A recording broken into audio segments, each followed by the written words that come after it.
Your safety will always come first, and a COVID-19 vaccine will only be approved by us, the UK's Medicines and Healthcare Products Regulatory Agency, once it has met robust standards on safety, quality and effectiveness.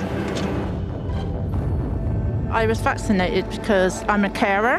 I've had all three and I have the flu one as well. As far as the government is concerned, I believe they are doing the best thing for the nation. I've got an 8-year-old and I just didn't want to catch it where I didn't have to be fair. If this was going to prevent me from having it, then it was all good for me. I wanted to go on holiday. I just thought it was better that I get it done. I wanted to protect other people.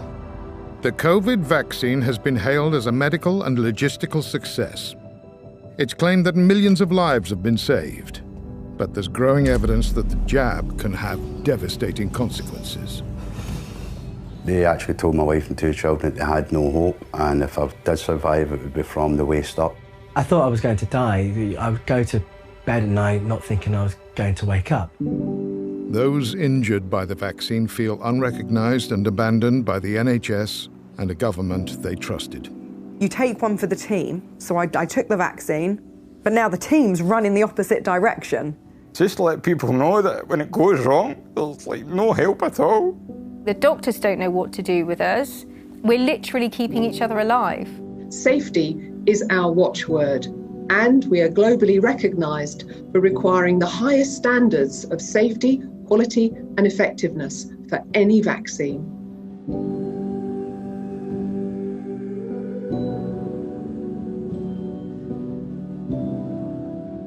Having been double jabbed and being one of the first to take the Pfizer vaccine, I have, after several months, critically appraising the data, speaking to eminent scientists in Oxford, Stanford and Harvard, speaking to 2 investigative medical journalists and being contacted by 2 Pfizer whistleblowers, reluctantly concluded that this vaccine is not completely safe and has unprecedented harms, which leads me to conclude that it needs to be suspended until all the raw data has been released for independent analysis.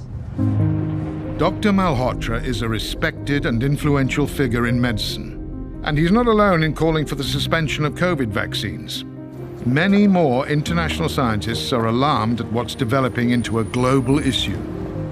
I'm John Bowe, and I'm going to shine a light on an issue that cannot be ignored.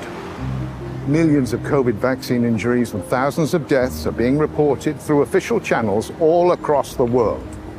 Our government has been accused of covering up the emerging data and the media of telling only one side of the story.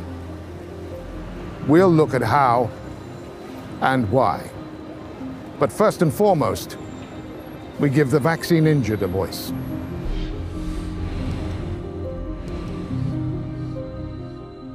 My mum was standing on the drive.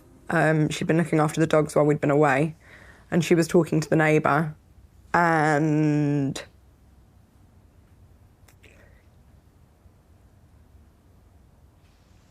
I remember getting out of the car and I burst into tears and I said, please don't be alarmed at how I'm walking. And it was then I really realised, I think after the tremors on the Sunday, that there was something seriously wrong. And I'd been fine up until, like, I'd been healthy, perfectly fine up until the point of me having my second vaccine. Breathe, breathe, breathe. Breathe, breathe, breathe, breathe, breathe. Okay, come on. Hello, one.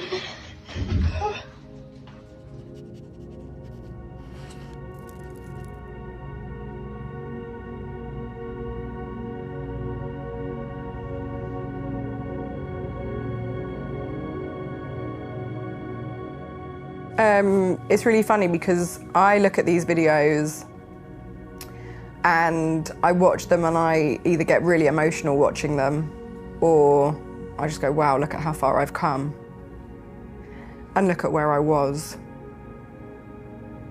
I was on a Zimmer frame. I was in a wheelchair.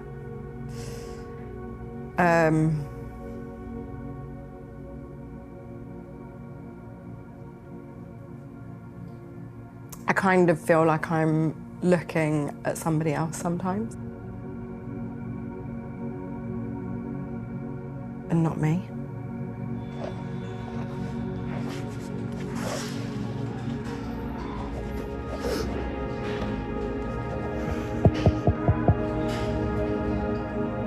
I still suffer now. I suffer with a lot of fainting.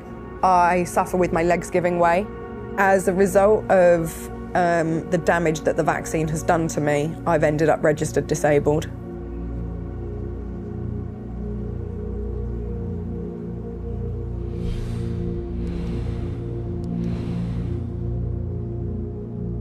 Before I took the vaccine, I was a 57 or 56-year-old scaffolder, absolutely no underlying health conditions. I worked hard, 5 tonnes of steel a day, never been ill.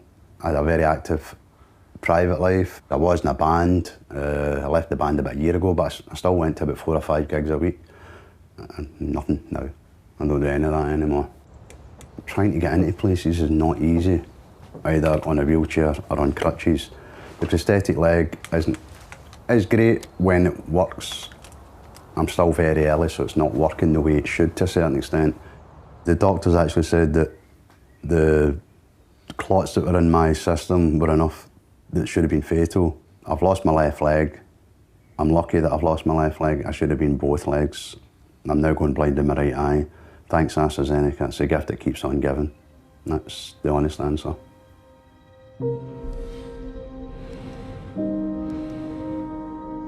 My husband was 32. He was due to start a job at Great Ormond Street Hospital as a senior clinical psychologist. I remember him coming home and saying that he'd been offered AstraZeneca, and he was really excited, really proud that it was a British one. He was funny, he was kind, he was generous, he did everything. You know, he worked 2 jobs and still came home and helped with the children. Even that day, he helped put the kids to bed, you know, when he was having a stroke. He's just my best friend. The last time I saw him was walking towards the ambulance. I must have known on some level that might have been the last time that I was going to see him.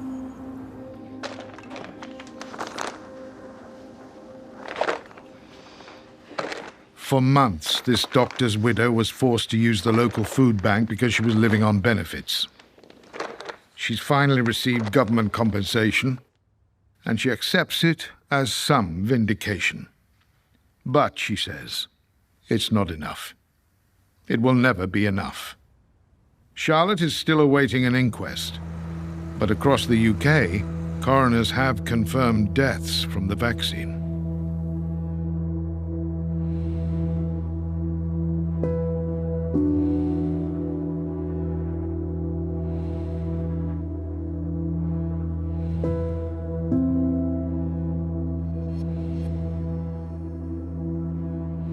They are usually framed as very rare. But how rare?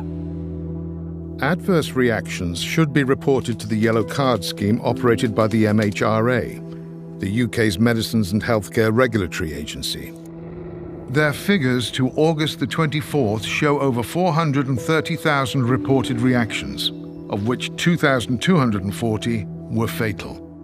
America's VAERS system has almost 1.5 million reports with over 30,000 deaths.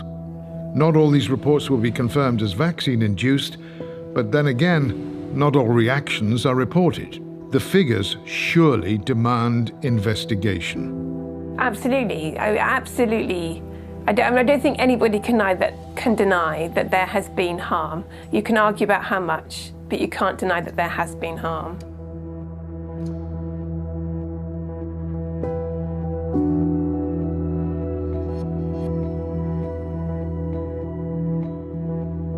It's just a scandal of such epic proportions that I think people don't know where to begin with it. It's frightening to even approach it. The government is in denial on vaccine injuries, according to one of its own MPs. Other jurisdictions have taken the view that fully compensating those who do the right thing for public health reasons by having a vaccine should be looked after by the state if the consequences of having that vaccine result in disability or injury. This approach is taken in order to promote vaccine confidence amongst those who might otherwise be hesitant about having a vaccine. This government's approach, however, seems to be to try and promote vaccine confidence by covering up the adverse consequences for some of having been vaccinated. Sir Christopher is pursuing a private member's bill, trying to speed up compensation and increase the maximum amount from £120,000. But for the vaccine injured, recognition and a return to good health are paramount. Take Caroline Pover. She runs a pickling business, writes books, and is a public speaker. For 10 years, she supported a village in Japan, which was devastated by the tsunami. And to make her annual visit, she took the jab. My life has completely changed now. It's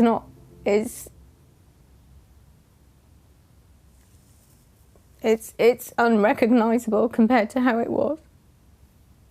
Sorry.